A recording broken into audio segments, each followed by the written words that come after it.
Hello everyone, good morning. কেমন আছো সবাই? আমিও খুব ভালো আছি। নতুন একটা দিনে তোমাদের সবাইকে স্বাগত জানাই। আজকে সকাল থেকেই মুষলধারে বৃষ্টি হচ্ছে, তো বৃষ্টি মানেই খিচুড়ি।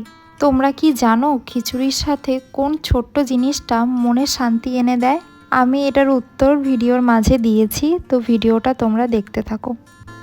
তারপরে সমস্ত কাজ করে আমরা ব্রেকফাস্ট করে নিয়েছিলাম। তো আজকে ব্রেকফাস্টে ছিল পাউরুটি, কলা আর ডিম সিদ্ধ। কিরে গুট্টু, কি রান্না করছিস? আজকে খিচুড়ি করছি, খিচুড়ি। আমার বুবু আজকে খিচুড়ি। তো ভিডিওর প্রথমেই যেরকম বলেছিলাম যে বৃষ্টি মানেই খিচুড়ি, তো খিচুড়ি বানাতে যাব ভেবেছিলাম, তো বউ বললো আমিই বানাবো, তো ওই খিচুড়িটা বানিয়ে নিচ্ছে আজকে।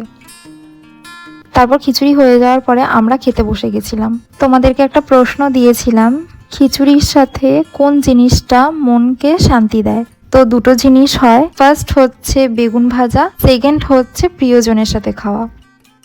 লাগছে মানা খিচুড়িটা?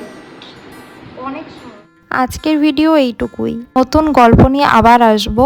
ভিডিওটা যদি ভালো লাগে একটা লাইক দিও, আর বুবু মনাকে সাবস্ক্রাইব করো, আর কমেন্টে লিখে যেও যে বৃষ্টির দিনে তোমাদের পছন্দের খাবার কি। চলো টাটা।